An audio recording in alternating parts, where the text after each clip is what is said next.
saudara, mari kita merenungkan firman Tuhan dari Injil Yohanes 1 ayat 19 sampai dengan ayat 28. Demikian firman Tuhan.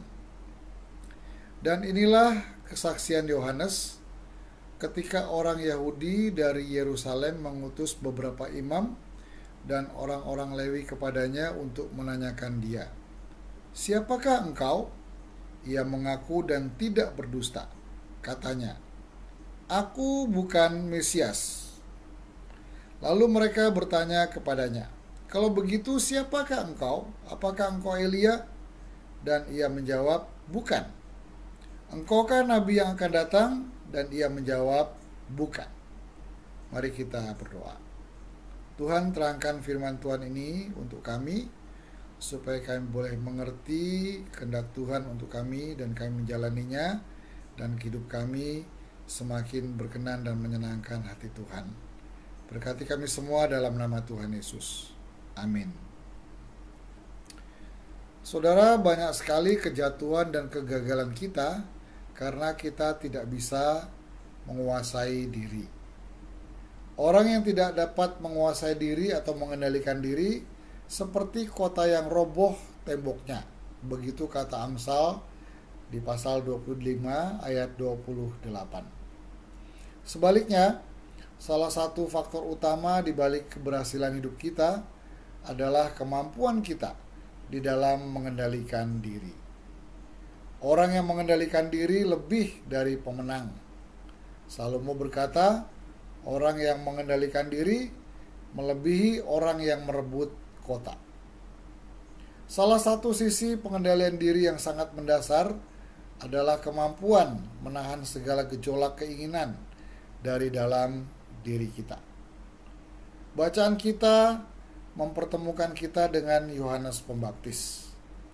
Kita tahu Yohanes Pembaptis bukan seperti manusia kebanyakan. Sejak dalam kandungan, perannya yang vital dalam sejarah keselamatan yang Tuhan kerjakan sudah diberitakan. Kelahirannya pun lewat cara yang ajaib. Ia lahir dari kandungan seorang ibu yang berusia lebih dari 80 tahun. Dalam menjalani pelayanannya, dia juga memiliki karisma yang luar biasa. Bangsa Israel kala itu melihat ada sesuatu yang ilahi melekat pada dirinya. Sehingga mayoritas masyarakat Yahudi pada waktu itu sepakat, inilah sosok yang kita tunggu-tunggu selama ini. Inilah Mesias. Kehadiran Yohanes Pembaptis dianggap sebagai pengharapan dan pencerahan bagi bangsa Israel yang waktu itu menderita dalam jajahan Romawi. Maka orang-orang Yahudi datang dan bertanya, meminta penegasan dari dirinya. Mereka bertanya, "Apakah engkau Mesias? Engkaukah Elia yang sudah kembali? Engkaukah nabi yang dinubuatkan itu?" Saudara, pertanyaan-pertanyaan dan pengharapan bangsa Israel saat itu sebenarnya dapat menjadi suatu kesempatan bagi Yohanes Pembaptis untuk naik ke undakan tangga sosial yang lebih tinggi. Apalagi tanda-tanda ilahi yang mengiringi Yohanes Pembaptis juga menjadi kesempatan bagi dia untuk mengambil posisi terbaik di Israel pada waktu itu. Bisa saja dia merebut tahta untuk menjadi raja. Tetapi Yohanes Pembaptis menjawab, "Bukan, aku bukan Mesias. Mesias yang sejati akan datang. Membuka tali kasetnya pun aku tidak layak." Saudara, pada waktu saya masih kecil, saya sering disuruh papa saya untuk membuka tali sepatunya saat ia pulang kerja. Jangan saudara bayangkan membuka tali kasut sama seperti saya membuka tali sepatu papa saya pada waktu itu. Ketika saya membuka tali sepatu papa saya, justru itu menunjukkan kedekatan saya dengan beliau.